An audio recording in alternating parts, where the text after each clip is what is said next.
Welcome to the 10th installment of Em Alejandro, your number one place for sports, cars, video games, and fitness. If you're a man, you're here.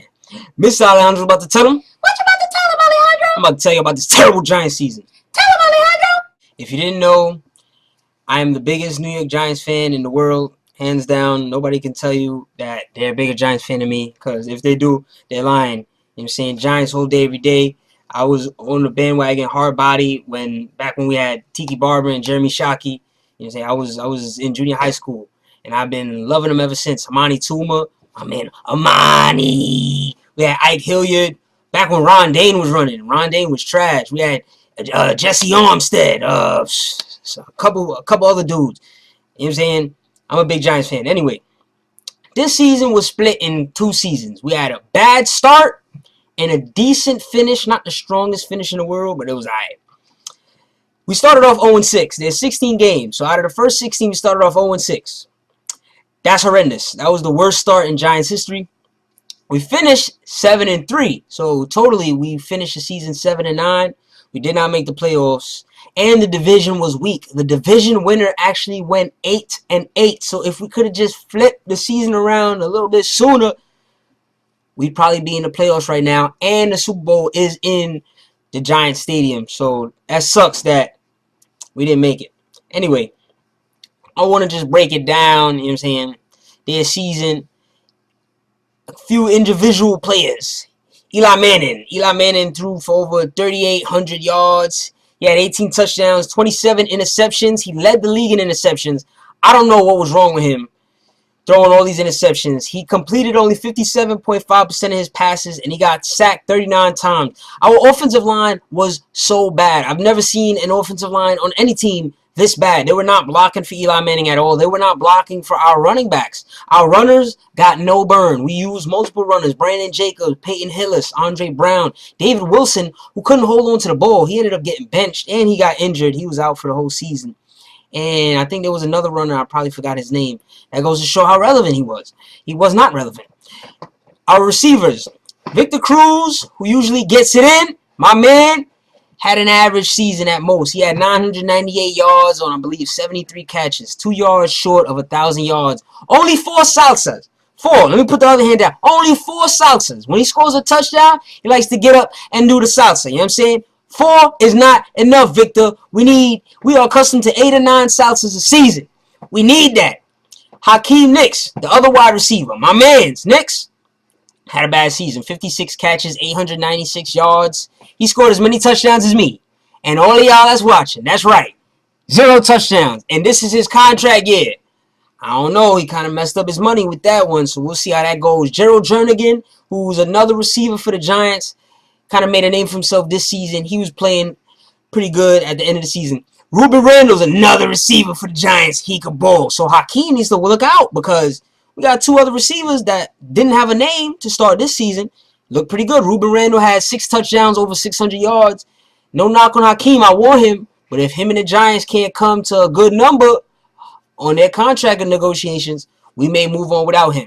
Defensively, we stunk. But then again, the defense had a lot of problems because they were constantly on the field because our offense wasn't holding it down because that offensive line was in shambles. The defense, a few notables, Jason Pierre-Paul, boom! He stunk. He's supposed to be our star defensive end, our star pass rusher, and he had a measly 2 sacks.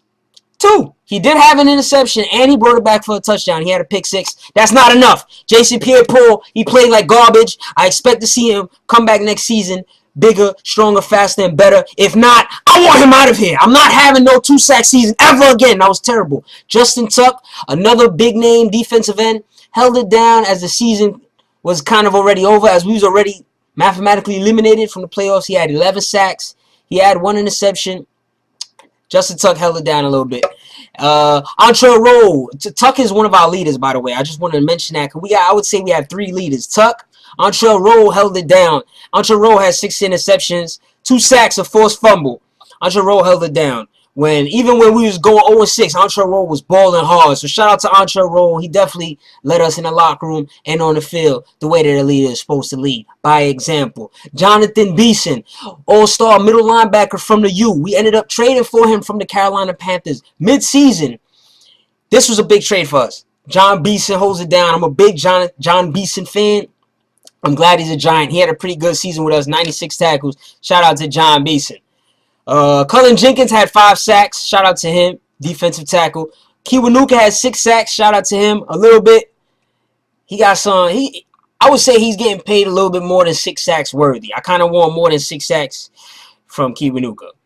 Who else? Oh, the special teams. Boo! The special teams gave up 3 punt returns for touchdowns. That's terrible. Special teams need to look themselves in the mirror. We need to do something about that this offseason. Terrell Thomas, shout out to him. He had 3 ACL injuries. 2 on the same knee, 1 on another knee, and he lasted the whole season this year.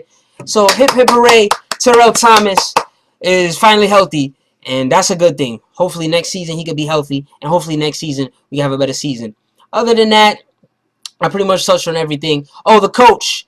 Coach Tom Coughlin, I still want him. We've won two Super Bowls with him. I still want Tom Coughlin. I don't want him to get fired. Hopefully he doesn't get fired. And last but not least, similar issue with the Knicks. Higher-ups. See how the Knicks have higher-ups that's making bad decisions. General Manager Jerry Reese, I'm not feeling him. For him to even allow us to go into this season with some bad players like our offensive line, that's Jerry Reese's fault. I want his job. I want his job. I want him fired. I'm not with Jerry Reese no more. Other than that, that's about it. Tonight's bow tie is brought to you by some brand named Jorge. Alright. Tune in for more sports, cars, video games, fitness, and all that. And now on my boy Victor Cruz, I'm coming for you in the Salsa game. Salsa music! Hey.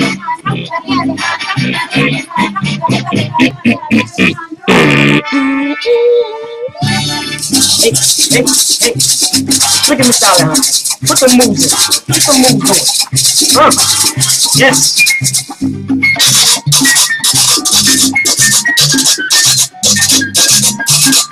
I'm coming for you, Victor.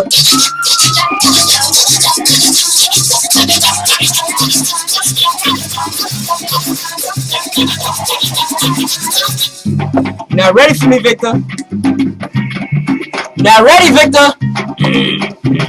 I scored a touchdown, Victor. Hey.